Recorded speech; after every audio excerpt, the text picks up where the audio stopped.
আমি যেটা বলেছি সেটা আমি দেশের স্বার্থ এবং বাংলার স্বার্থে রাজ্যগুলোর স্বার্থে আজকে এসেছি একটা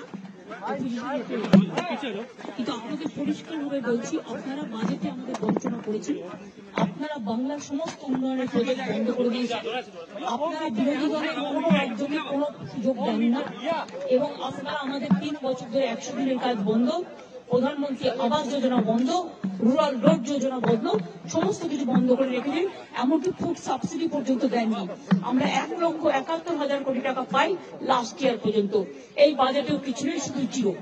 এইটুকু বলার সাথে সাথে আমার মাইকটা স্টপ করে দিয়েছে। আমি বললাম, why you discriminate, why you stop me? I am only attending, you should be happy for that.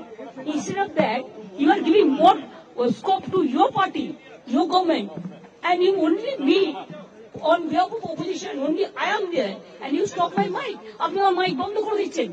আপনাদের এই বঞ্চনা আমি মানি না, তাই মনে রাখবেন আমি চললাম। दीदी ये बंगाल का दीदी इंसल्ट है, ये दीदी ये आपका इंसल्ट नहीं है, सब रीजनल पार्टी का इंसल्ट है दीदी।